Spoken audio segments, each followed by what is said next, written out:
Assalamualaikum warahmatullahi wabarakatuh. Perkenalkan kami dari kelompok 12. Saya atas nama Yeyen dan teman kelompok saya, Saudari Susi Afwa. Di sini kami akan mempresentasikan hasil diskusi kami. Di sini kami akan membawa materi tentang bakteri yang dimana tentang pengertian, struktur, dan fungsi sel bakteri. Sebelum kita memasuki di bagian struktur dan fungsi sel bakteri, kita akan menjelaskan dulu pada pengertian bakteri. Baik, bakteri itu merupakan mikroorganisme yang makroskopik dan dia bersel tunggal dan bersifat eukariotik. Struktur bakteri dapat kita lihat. Struktur bakteri itu ada dua, dari luar dan ada dari dalam. Kalau dari luar dapat kita lihat struktur bakterinya itu terdiri dari dinding sel, kapsul, membran sel, flagellum bakteri, dan pili.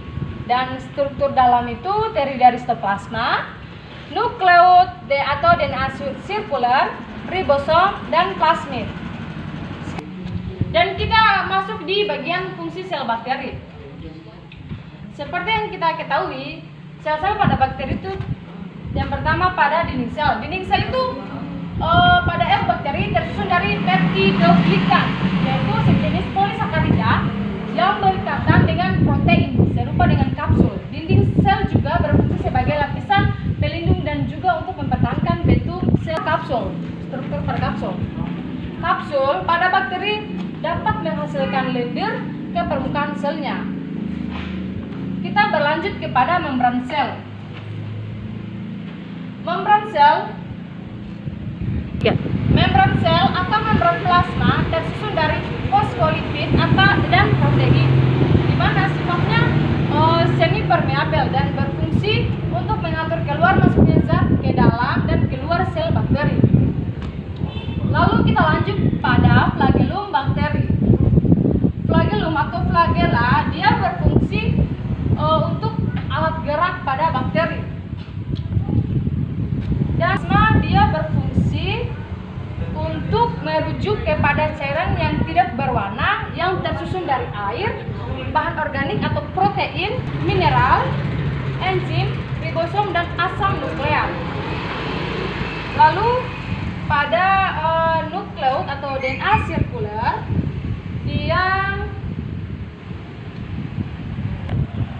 pada nukleus adalah nukleus semua tempat berkumpul DNA kromosomal atau kromosomal bakteri. Dan ribosom adalah organel kecil yang berfungsi sebagai tempat terjadinya sintesis protein. Lalu kita beralih pada plasmid yang terakhir. Plasmid itu berfungsi sebagai dalam rekayasa genetika sebagai vektor yang membawa gen asing yang ingin disisipkan pada bakteri. Artinya itu dia mentransferkan genetik. Baik, itu saja yang bisa dapat kami sampaikan. Jika belum ada yang bisa dipahami, kami buka sesi pertanyaan. Sebelumnya, Assalamualaikum warahmatullahi wabarakatuh. Waalaikumsalam warahmatullahi wabarakatuh. Perkenalkan, nama saya Vita Sarican. Di sini saya ingin bertanya. Tadi kan di sini tidak menunjukkan bagian tempat dari kapsul. Saya ingin kalian menunjukkan bagian kapsul. Saya ingin bertanya, kapsul itu bagian mana? Tadi kan di penjelasan tidak menunjukkan kapsul itu di bagian mana. Jadi saya ingin kalian menjelaskan kapsulnya di bagian luar atau bagian dalam. Saya kembalikan, terima kasih.